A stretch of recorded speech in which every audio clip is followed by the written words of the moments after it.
Welcome to Killer Women with your host, best-selling author, Danielle Girard. The Killer Women Vodcast is pleased to be a part of the Authors on the Air Global Radio Network.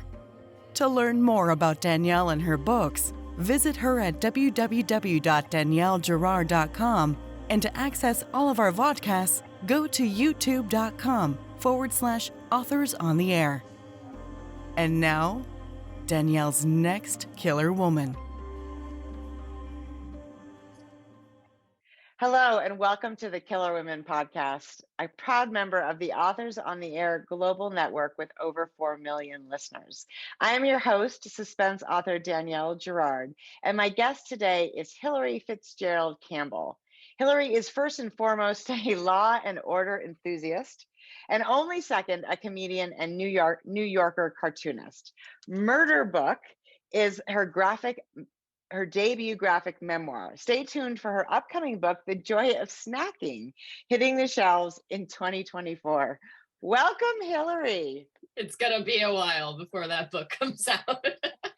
Well, to go from murder to snacking, I have some questions about that. I know, I'm hitting all my bases, really. Exactly. I mean, it's so true. Okay, so tell our listeners about the Murder Book, which is Murder hilarious. Book. I know, where does one begin? So, really what I wanted to do was make a book that was about the true crime fandom.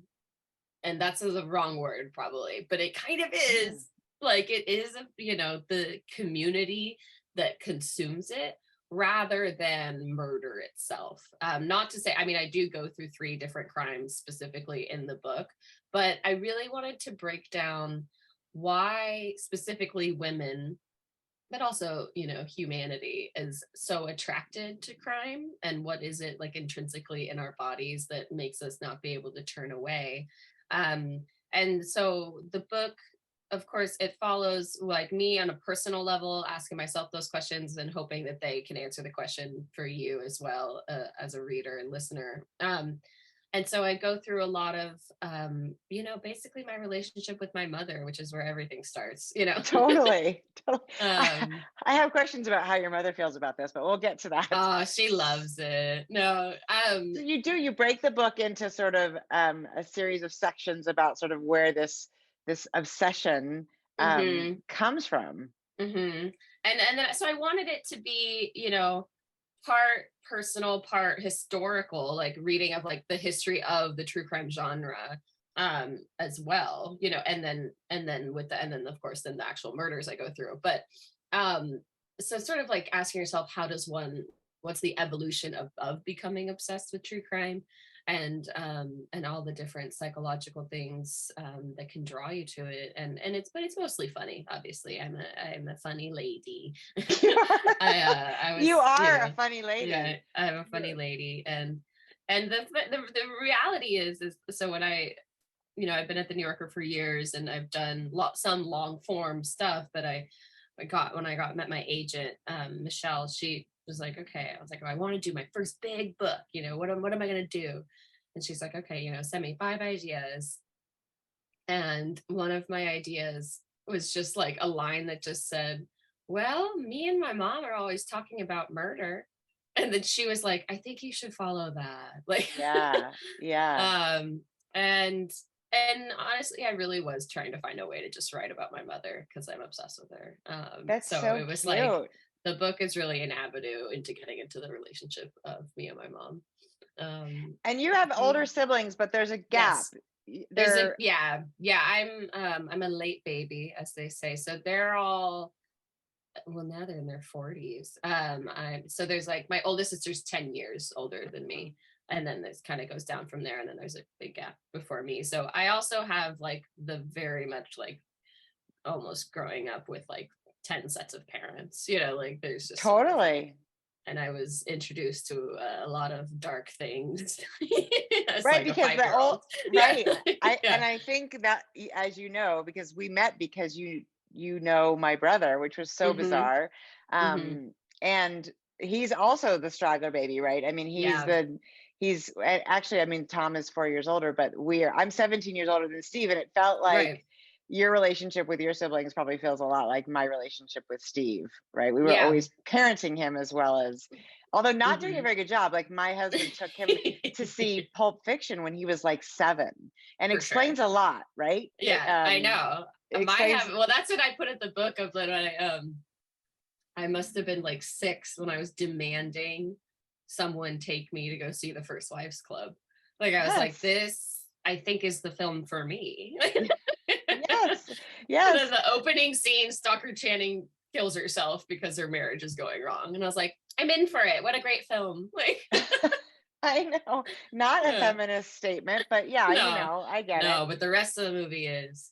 But yeah, I mean, I think, having, like, especially an older brother, like I was watching Cruel Intentions, and like Friday and Next Friday, and like I watch Smoke Signals all the time, which is like a weird old 90s, like just a lot of I saw some crazy shit as a little girl, and Yeah, I yeah. think it all started percolating in my head that But um how do you like? I mean, it is funny sort of, because you're a comedian as well, right? yeah. And a cartoonist, and really the those things sort of ask for often for sort of a lightness. So you're somehow taking this Mhm. really dark stuff and twisting it Mhm. into humor. Which that's what I like, though. I think that like humor allows you to talk about something that's uncomfortable, and I think that's often the point of humor is to poke fun at our everyday realities and stuff, and whether they're super dark or just a little dark, and sort of humor makes fun of it in order to question it, in order to get you to think about it. And I think specifically with cartoons, I think that's why in the book I'm able kind of to like walk the very fine line of laughing at murder, like Right. because you can talk about something serious, but then since it's a silly drawing, it makes it a sort of acceptable that I'm like being pretty gruesome. Right. um, but I think that the humor is kind of what makes it accessible.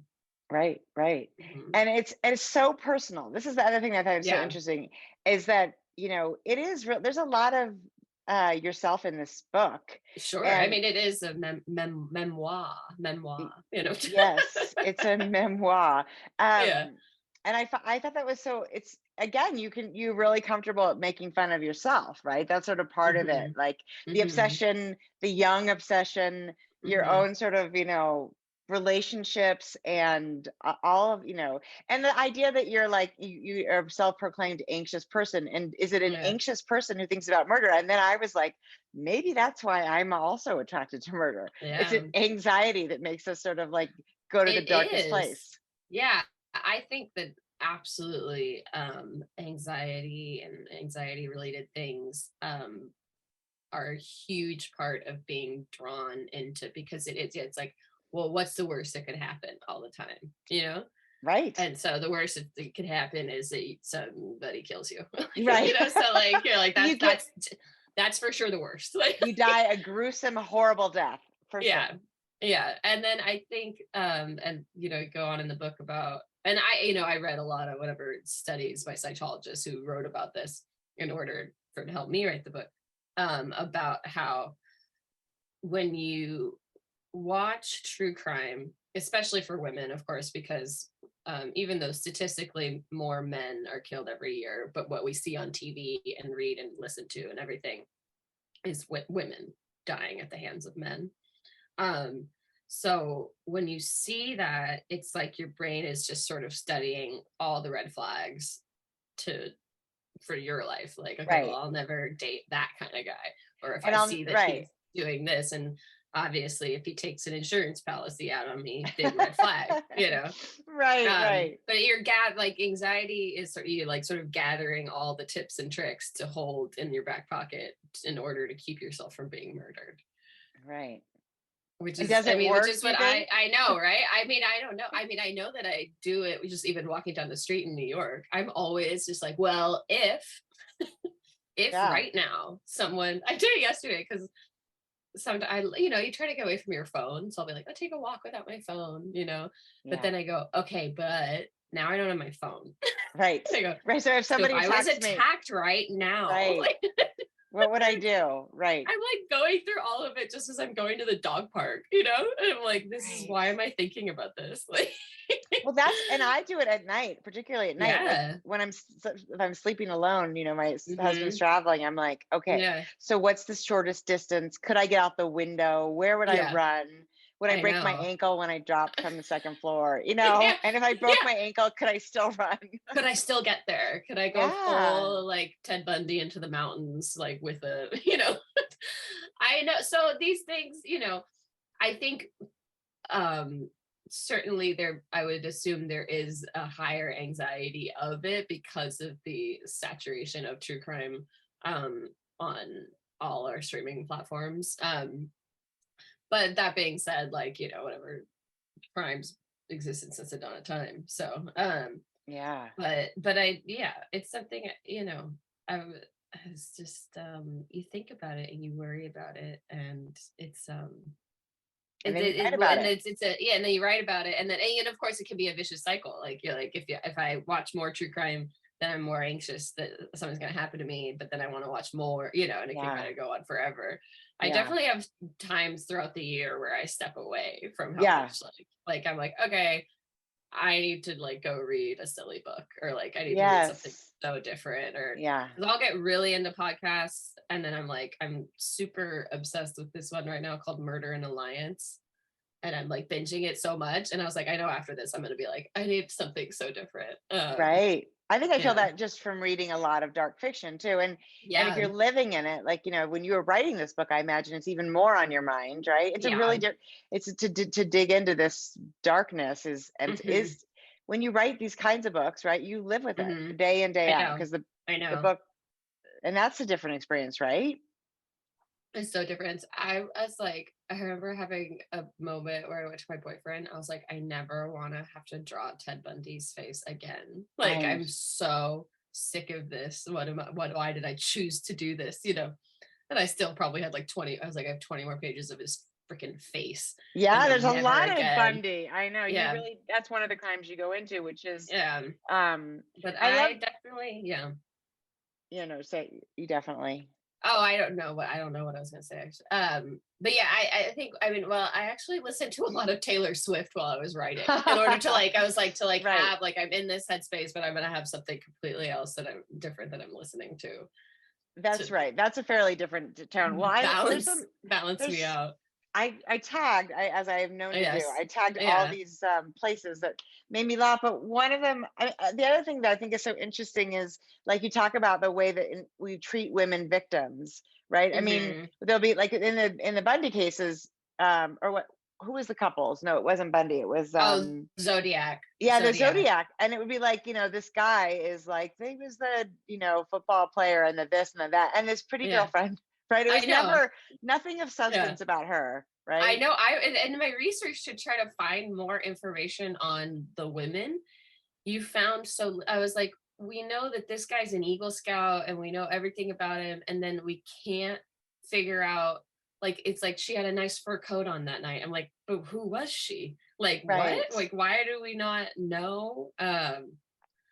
I think the most of people you knew about was Cecilia. She had a little more information, but no, I know. And I mean, obviously times have changed, but when you look back at older victims back in the day, and they oh man, the way women are described, that's why I like Anne Rule's writing so much. Is like, she goes so deep into like the lives of all the different female victims that she writes about, and you like really understand who they are, and what a loss Yeah. is Yeah. coming from that. But Right. um Because we should celebrate. I yeah. mean, we have to celebrate these people who were their Hmm. lives, right? I mean, Yeah.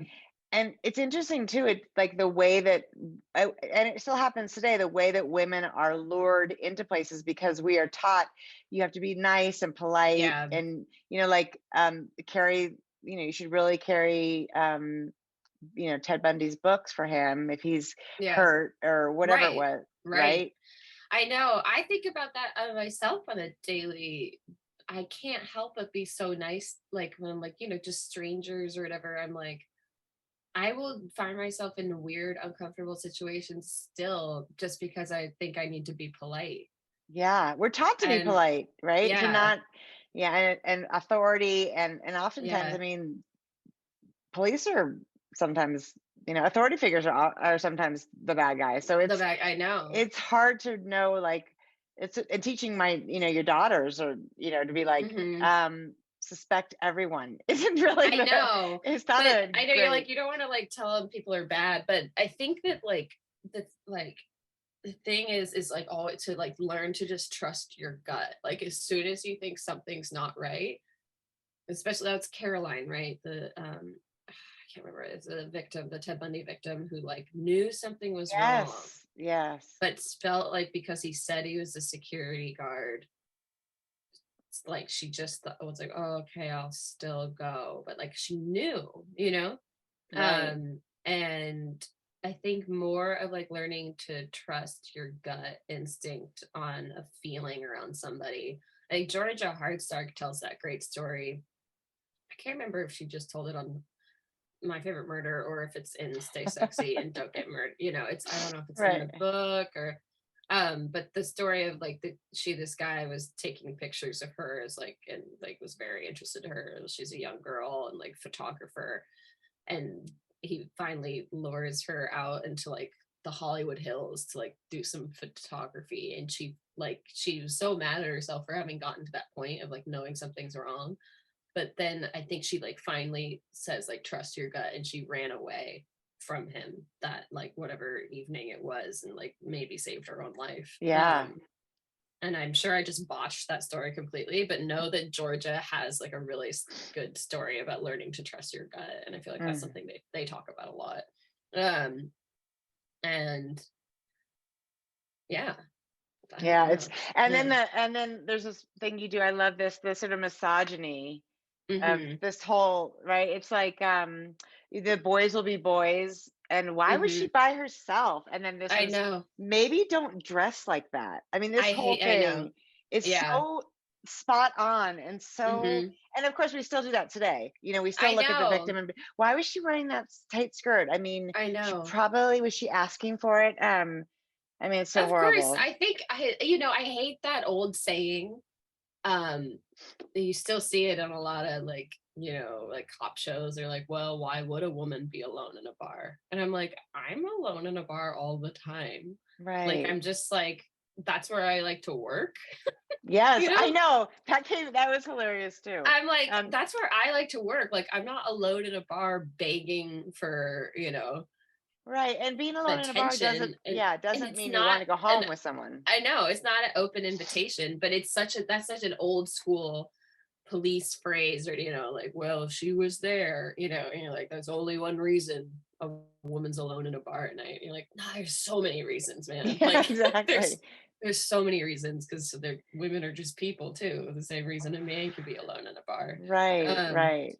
but it's and that, yeah, I mean, there's again, I feel like not that like everything's been eradicated, but I feel like there is some Yes. progress today. But when you just look at like the gendered language that surrounds um the criminal justice system, as far as like the word panties is always like You know, cracks me up.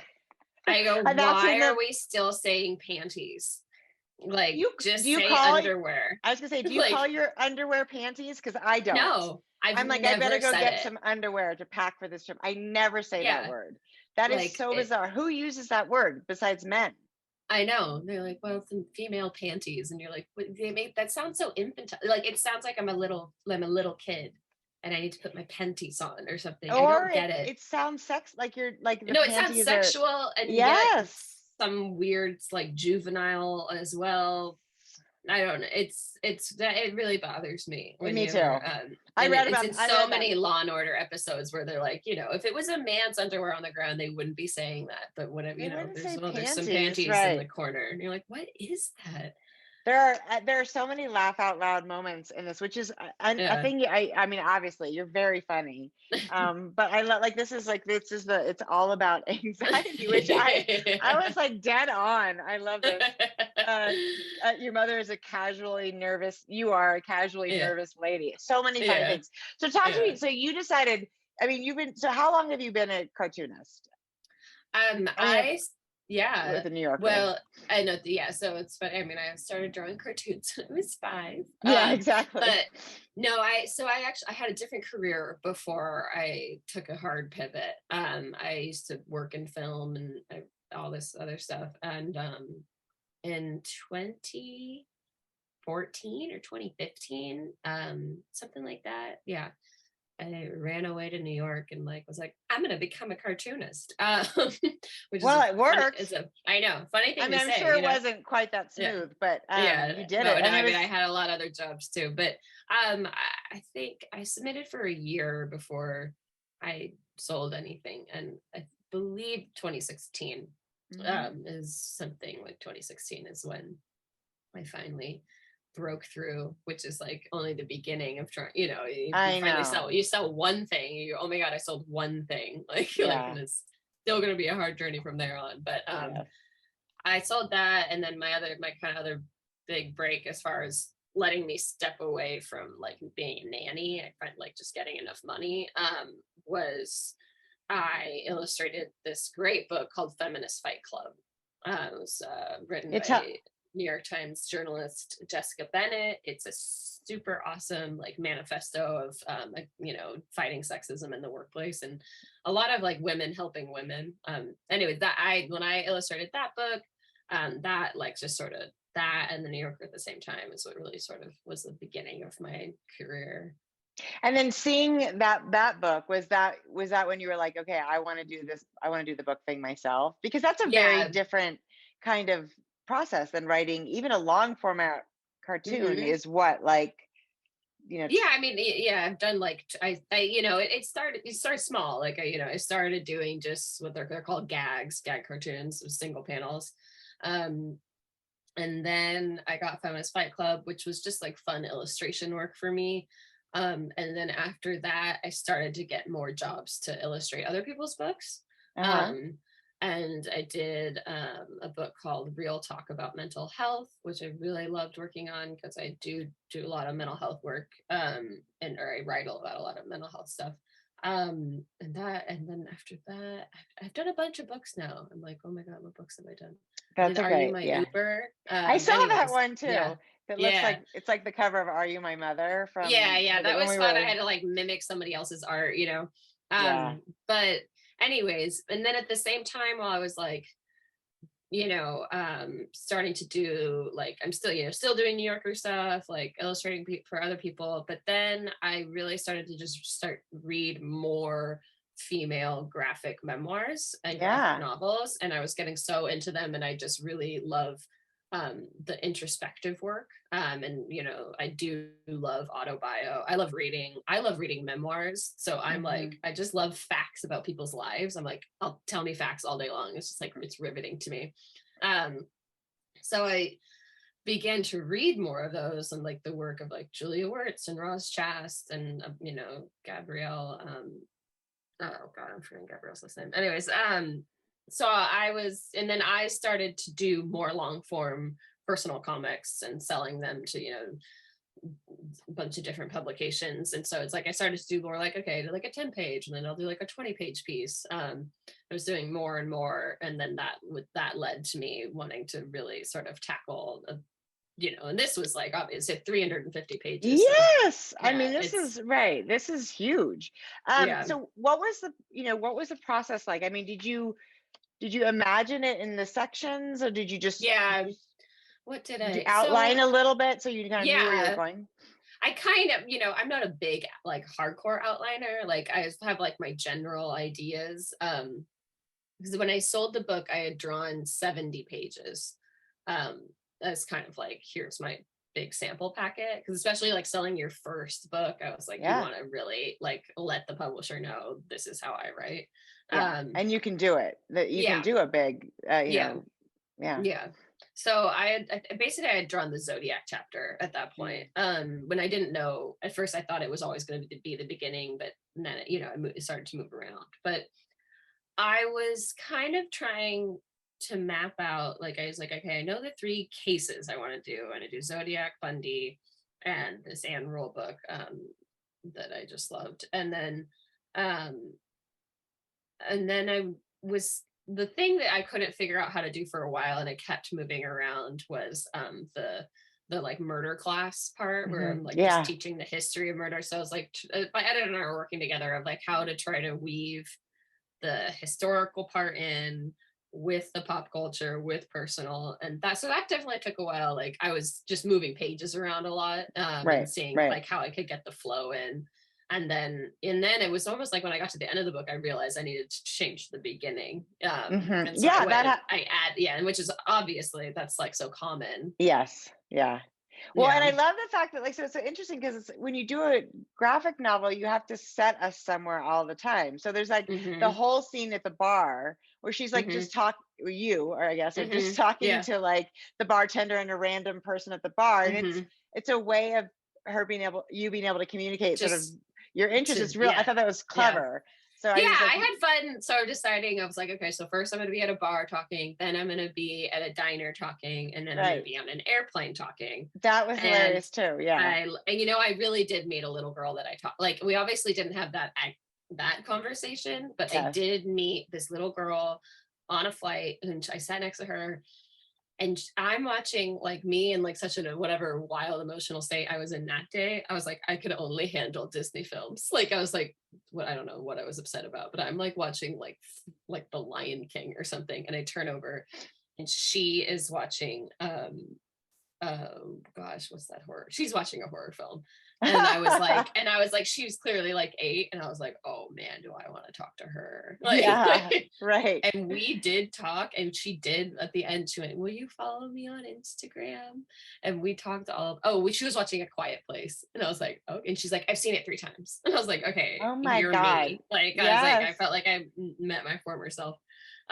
So I knew I wanted to use her because I had like drawn her just in my sketchbook that day, because I was like, she's awesome. That's so funny. And her dad was beside her in the plane? Yes, yeah, he was there, and he was like, I hope she's not bothering you. And I was like, not at all. Like, not in the slightest. Curious. Yeah. I'm so curious to interview her. He was so sweet.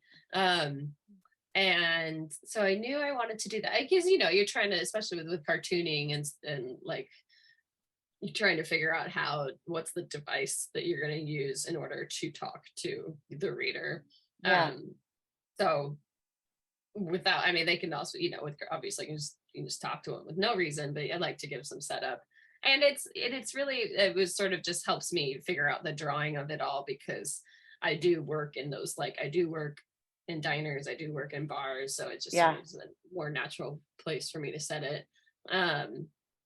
But it took me 3 years, I think, basically to draw it in total. And it's like I'm like 6 months in on my new book, and I'm like, oh my God, I have so much longer to go. Yeah. So well, especially painful. if you're not doing it full time. And it seems to me that it takes a lot. So like, how long does it take you to, some of these are really intricate drawings, you know what I mean? I know. Like this guy over here. I know. It's like you have pages that are like easy, but then you have pages like where you need to draw, and then you're doing research of like, what did it look like in Vallejo, California in 1956? Right. And I'm like doing a lot of random Google searches, which I'm now again, right. Like I've been trying to look for a potato chip factory in a small town in Nebraska. That's what I've been trying to, from like 1955. Like that's what I'm working on right now. You're trying to find it. That's hilarious. Yeah, and I'm finding some random like Facebook posts where like they do have a picture of it. The thing is, like, you can, I guess if you wanted to, you could write faster, but you can't draw faster. Like if you're like trying to meet a deadline, you're like, you literally you just can't do it. Like it can only go at the pace that it can go at. So I can do probably 5 pages a day if I'm like really trying to kill myself. Right. That's a lot. Yeah. And it's a lot of, just because it just hurts my hand. And that's just drawing it. Because then you draw it and everything. And then, so I draw by hand on paper, but then I do filling in the gray tones, the grayscale, that I do on an iPad. Okay. Just like, using So a you brush. scan it and then. Yeah, you scan all the work, then you have to clean. Oh my God, it just takes forever. So you scan it, and you bring it into Photoshop, and then you see a little hair here and a little piece of an eraser mark there, and then you have to go clean that up. Yeah. And then you bring it in. I use Procreate, so then I bring it into on my iPad for the Procreate app, and then I go in and do all the great. It's called tones. Yeah. And so I can see them like in this, that, like her down here. that I get stuff, really. exactly. That takes another century. Well, it's interesting. So then I was wondering, like, I was thinking, like, what happens when you want to change, if you had to change the words, but that's all done. Do you do that? Are these So are I you edit writing? digitally. Yeah, no. So that's all hand drawn. It's all like Your handwriting. I'm handwriting everything. But when I have to make an edit, I do it digitally. I go, I'm not that much of a purist that like every single, you have to redraw. Especially if you realize, like, I mean, I've absolutely, there's some pages where I just have to redraw the whole page, like I'm screwed. If your editor comes in and is like, well, we need to cut this and have it, go over to here and bring these two things together. But if I need to just get rid of one panel, I'll just erase it digitally, because you can only have so much time on your hands. Right. But it's a long process. Yeah, it sounds like it. Well, I was reading in the New York Times, because you talk about the how much time it takes to draw, and it was saying that one, like, they were saying something about how one of the few ways that people can still lose themselves is to draw. Did you read that article? It was so fascinating. And it was, because it's like, even if for somebody who has zero artistic talent, the process of drawing something, like you said, it can't really be sped up. And it allows people to step back, because we're so used to everything is instant on our phones and on our screens and in life. But the drawing is and they were saying it's really good for us. And I was wondering, like, do you feel that because it's your job? So that changes it a little bit. It is if you're in the right mood, especially when I go in and I like if I'm painting it in or whatever, it can be some of the most zen stuff where you're just sort of like, you're just getting the flow of it, and you just like not thinking, like you're thinking but you're not thinking, Right. And I do love drawing. Yeah. You have to. I hope you do. Yeah, I know, right? Duh, no shit, Hilary. And I love, because then when I get like, when I'm not in my writing phase, when I like really just, I already know what I'm going to draw and everything, I, blast all sorts of ABBA and like sort of just like whatever it is you want to listen to. I really, I like loud music. But I want to read that article, because it is true. I mean, that's what they, as kids, I remember my art teacher is always telling me, like, you can doodle in class, like that's what makes you listen more. And you're like, it is true. Yeah, I thought it was really interesting, and I have zero like artistic ability that way. But I can understand how that feels, and I thought about you, and also my brother, since I was gonna say Steve. Yeah, I mean, he does those crazy intricate drawings where I'm sure he can get so lost in them. I think he does, and I think that's kind of an amazing thing. So it's so funny. Okay, so the other thing I was thinking about is this sort of stand-up comedy, which, I'm sorry, but that I've watched Steve do that. That's one of the most terrifying things I've ever seen in my entire life. I mean, it's what I love stand-up comedy, but when the comedian and they're like pretty much a novice, I just felt like it was just to talk about anxiety. So it's so funny to me that's like something that you've chosen to do as an anxious person. Can you talk about that? I know why. What is that? Yes. But I would say so many comedians are, they're like, but then suddenly on stage you feel comfortable. It's weird. I mean, not truly all the time, like I'm nervous, but like there's a weird, when you have the like you're more in control because you have the microphone. But it's got to be something to do with narcissism. My God, like, I and then you're like, I love talking. Like, even if I am like a hot mess, I love being silly, and I love to be on stage. I haven't been on stage in a while, and I really miss it. I know Steve just had a show, but oh God, I don't have anything intelligent to say about this. It's funny. It's a funny, weird thing to be drawn to. yes. It's because it's like it is like, I do like performing, and So, it's really fun to be able to, like, because I know cartooning super isolating, well, that's what I was gonna very like say. at Right. It's so home. different. Yeah. Yeah. And then so like being out and like comedy and meeting people and like, the community of it and laughter and a fun audience and stuff.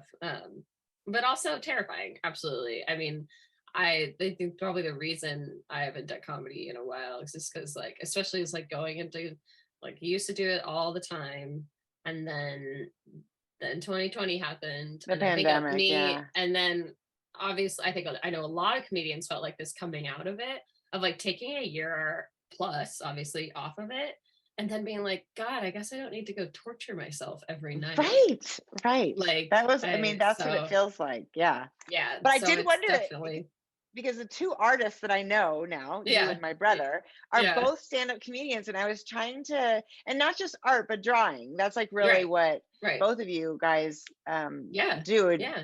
differently. And I was trying to figure out if there's some sort of crossover between I being, know, what is drawing there? and stand-up I comedy. But know. I do think, to your point, the isolation of your of the process of being a Hmm. cartoonist and an Hmm. artist and a writer for that matter, right? Hmm. That but I don't know a lot of writers that do stand-up comedy, to be Yeah, honest. I'm sure, I that's mean, not my kind of writers anyway. not your kind of writers. They say in Mm-mm. Hollywood, you'd know a lot of them.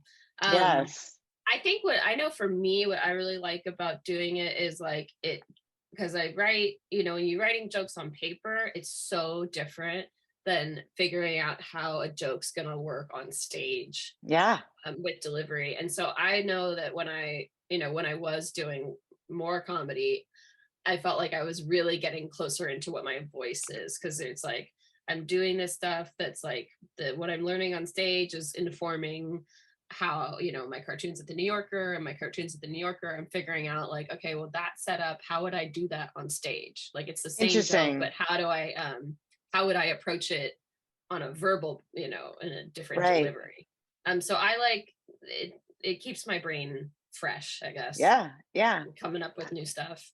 Yeah. And I want to go back to anxiety for a minute because I thought that was Hmm. interesting. And I wondered if we think, it's like, so as an anxious human, as anxious humans, Hmm. um, do I think your mom and I would get along really well too, by the way. I'm sure that you would. I would like to meet her. I also Come feel like hang out. I know Come I to also Sonoma. Okay. I mean, it's a I great place to visit. exactly. I'm out there sometimes. I'd love that. So I Yeah. wonder, do you think and that was what was sort of the chicken and the egg question, right? Hmm. Does the Hmm. anxiety feed the interest in true crime, or does the true crime feed the anxiety? I Or is know. it With like a that, loop? I think it is a loop. It's totally a loop. Obviously it has to start somewhere, but um it is a loop. I mean, it does take a person to be drawn to true crime, though, like, because not everybody who's anxious wants to, like, and then whenever I meet women that are like, I don't really do that, I go, what? Like, my boyfriend's mother does not partake in the true crime world, and I'm Hmm, still baffled by it. I'm always like, what? So you just you didn't watch that? Like, you weren't right. like, I have to watch that immediately, or I need to read that book, and she's like, no, and I'm like, oh my God, what?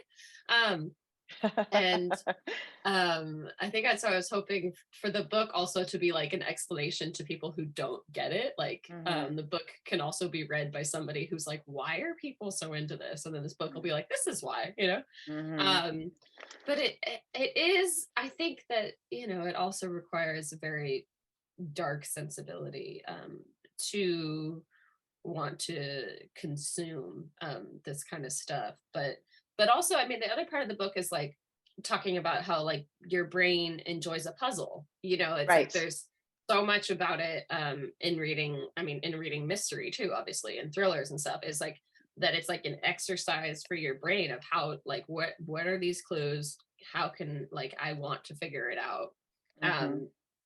And I love that old couple that figured out the zodiac, one of the first zodiac code key things, Right. They were like just, that old couple that just like took it as like a puzzle to undo, and they did it. Yeah. It's interesting. So there's this now that we have that everything is, televised and reported. There is this sense of people getting involved in helping solve crimes. Absolutely, Which of course. I mean, like, I'm definitely a member of Web Sleuths. Like that. There's so many online communities that, I mean, what was the case last summer of the people on TikTok of that poor young girl who got murdered by her boyfriend in the woods? Oh, Wow, right. The people on TikTok TikTok figured it out before the police did. Right. And so there's this wild sort of new world. I sound like I'm like 80. There's this new world on the internet, but there is like kind of like I mean, especially on Reddit, there's huge Reddit threads of people, helping solve crimes. And then there's Web Sleuths, there's all these different like pages of like that actually it can be, incredibly helpful, that like this is like a very positive thing. Like, and there's that documentary, Don't Fuck with Cats. So there was like that it was a group of internet people that solved that guy, serial killer. And just by people sort of being a little obsessive and then being like, okay, here's this puzzle. Let me break down this puzzle, and actually like, not that law enforcement knows probably how to like utilize that. It's not like they can like be like, hey, TikTokers, and they like just completely, outside of the legal system. I don't know. That's obviously a big issue for them too, like that, that other people are like impeding on investigations. So that's a whole complicated thing. But it does open this avenue of I mean, I think the best part of it actually though is with cold cases, where so many old cases can now get solved because someone out there can take an interest in it. Right. And the really, DNA, like the 23andMe and the DNA that now it's like if you're the second cousin of a serial killer and you put your DNA in there, then their DNA shows up. I mean, I do think, one of the things that the book points out rightly is that so many of these serial killers were like so close to being nabbed when they sort of, escaped or just right. And so I mean, that's something you virtually almost can't do anymore. I mean, certainly people can, try to hide, but the way the world is now is obviously everything's trackable, everything's traceable, every tiny little thing that you do is monitored, which is creepy, obviously. Unless you're a serial killer, and then we want you to be monitored. I know. But it changes. It obviously really changes the game for police and I guess for so it's interesting because there was this heyday of serial killers, right? I mean, they were, working in the, late 70s, 80s. And I wonder if that's part of the reason that they're, that there aren't as many. It's not that they're not as many, but they get caught before they really get. I think, I mean, like, I obviously don't know like the statistics on that, but it would seem to me that, I know there are active serial killers still amongst us, but I think that there just isn't kind of the chance to be someone as psychotic as Bundy or whoever, and because just phones in general, just phones, just like all these things not hiding his identity, just driving around in the same car. I know. So it just wouldn't happen. And I mean, people don't hitchhike really anymore. There's so much that was going on in the 70s and 80s that so many more people were at risk. And I kind of made that joke in the book of like one of Bundy's victims was missing for 17 days before her roommates even said anything. And I was like, my mother, and so many mothers. Like if I don't respond in 2 hours, I'm in trouble. Right, like, right. where are you? One time I was in a movie theater and I came out and I had like 20 missed calls. And then I had texts from all my siblings, and I had an email from my father saying, your mother's worried, where are you? And then text from my sister, and then like a follow-up email, phone call, text messages, voicemails, and then my sister being like, mom called me and she needs to know where you are. And I'm like, I was at the movies. Like, Hilary, I'd I'm like to so tell you that sorry. I'm not one of those mothers, but I totally am. I'm like, I want to be able to track my children in and out of movies, and yeah, I know. So, but at you some know point what? they're gonna cut me off, but until then I can just see where they That's are. fine. You know what? I don't even get mad. It made me laugh. I went, you guys. Yeah. I mean, thank you. You know, like, Right. thank you Right. for caring. They love you. You would not be able to go be on for 17 days before No. somebody had tracked you down. Not a chance. I love it. Well, there's so many wonderful things, and I do love how much of your your personality and your own sort of feminist insights. It's really, it's so fun. I think it's a book everyone would love. And it's like kind of, I mean, I've read like The Sandman, right? Yeah. But I haven't read, I don't know whether it's just my generation didn't read that much. I don't think there used to be so many, obviously, graphic novels or memoirs. It's there's so much of it now, and it's I think some of the most amazing, especially I think women in the graphic novel world are like, it seems, for me, I feel like women just are really excelling in it, and it's such an intuitive way to tell a story. I just love it. And it's I could recommend a million books to you. Well, you did it. You've recommended a few, which is so fun, but we'll start with the one that you we'll start with this one, The Murder Book, which is mine. And I love that your middle name is Fitzgerald, because I guess you're a little related to F. Scott. I'm just a little related. Yeah, his little sister is my great grandmother. I would be so curious. What do you think he would think of The Murder I know. Book? God. He would have totally blurbed it, I'm sure. He'd be like, I should have put a fake blurb. Brilliant. Yeah, exactly. You could do that. Yeah. I love it. Okay, so tell us a little bit about what's next. Right. So I know. So I just, I think coming out of that book, I was like, oh my God, I want to do something completely different. And I had drawn kind of like a 20-ish page comic that was on a publication called Electric Literature that was called I'm Not a Foodie, but I'm Not a Bad Person. And I knew, like, when I had drawn it, I was like, oh, I already can feel like I could do this as a whole book. Like, I'd drawn this kind of like almost like a summary of it, about like growing up as a really hardcore picky eater, because I was just legitimately afraid of food for the first many years of my life, and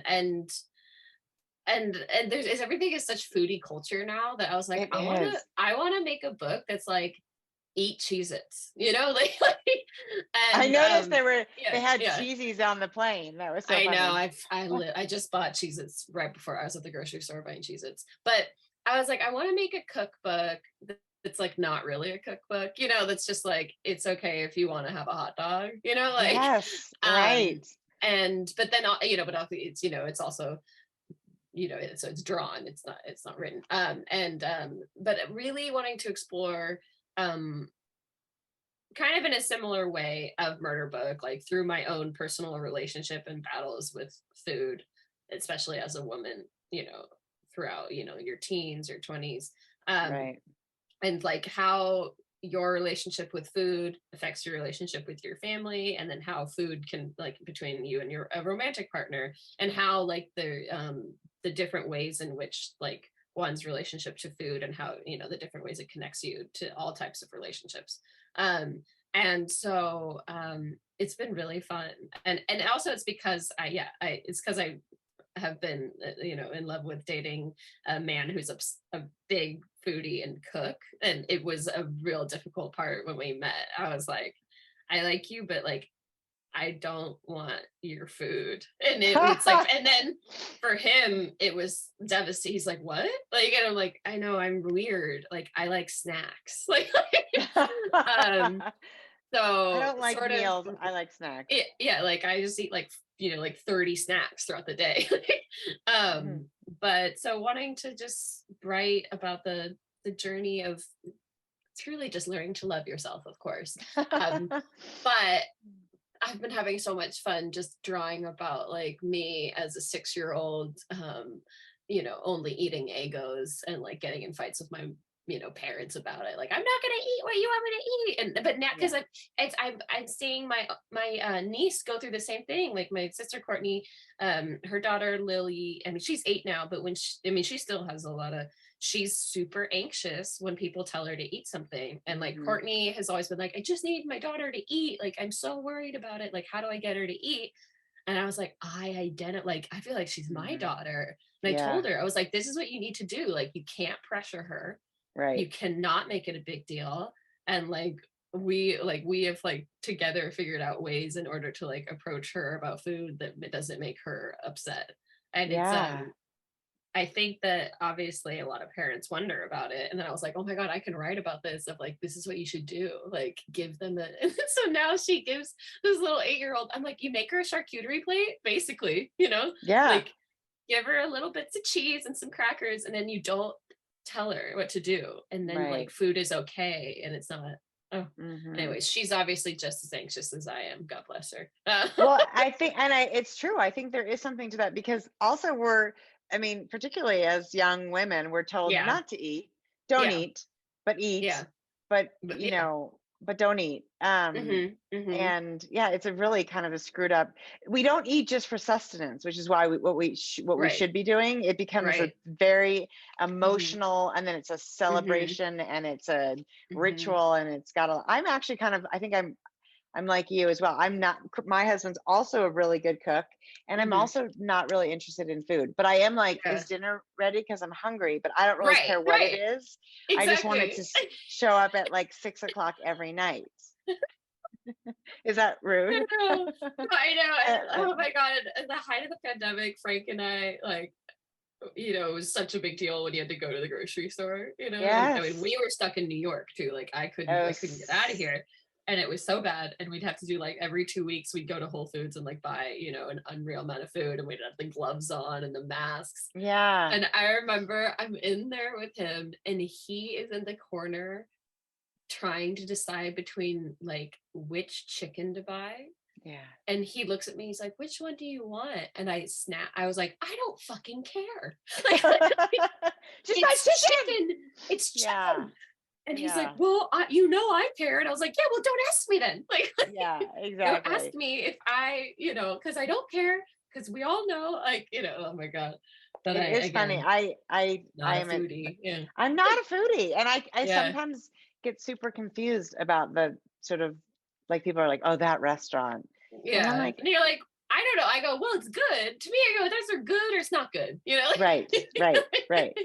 Oh, that was a lovely taste of that. But now I just want to have a quesadilla, please. So. Oh my God, I live for a quesadilla. I know. Like, if you left to my own devices, I'm like, I would truly only eat bread and cheese. Like, I'd be like, grilled cheese, quesadilla, like crackers and cheese with a side of wine. Crackers and cheese. Exactly. That's my favorite meal. It's kind of, it covers most of the bases if you throw in a couple carrots and some grapes. Don't we get the whole food group? I'm like, isn't that everything? What else do we need? It's totally true. So anyways, it's going to be a long time till I finish it. I can't wait. I also really wanted to do, after doing such an intense book about my mother, I wanted to do something more related to my father. And so he's like, the ultimate snacker, and he makes all, he has a very different relationship to food that I have. So it's been fun. It's been fun drawing something totally different. I love how much you like your parents. I think that's uncool. I know, it's so lame of me. I love it. I'm like, I'm going to send your book to my children and be like, see how much Hilary loves it. Actually, I think you and my daughter have a ton in common too. It's so funny. I'm ready but that to makes hang. sense. Yeah, she's super cool. Well, we'll get you guys together sometime in New York, but so fun. So okay, Hilary, so tell everybody where they can find you on Instagram. Do you have a website? Maybe so I'm on Instagram, I'm Cartoons by Hilary, and kind of just Cartoons by Hilary everywhere. That's just one L. one L. That's the big news.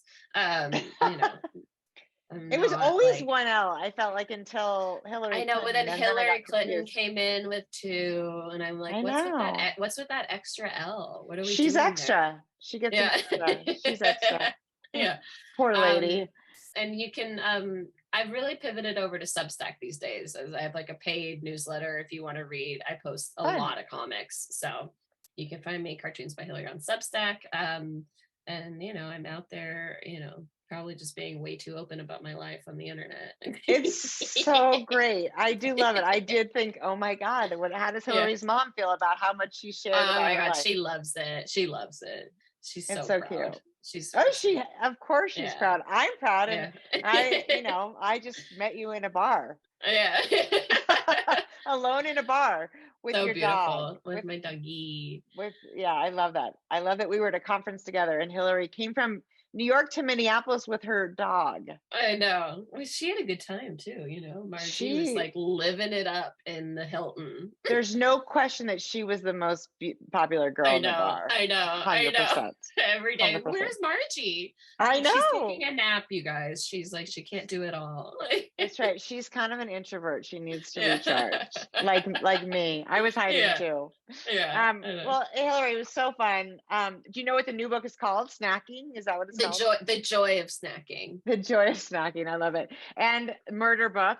So you guys check these out. And then look for Hillary. If you follow her on Instagram, which is where I follow you, Cartoons by Hillary, you get to see all sorts of fun samples. And then sounds like we need to subscribe Substack to get our Hillary fix. Yeah, if you're really jonesing.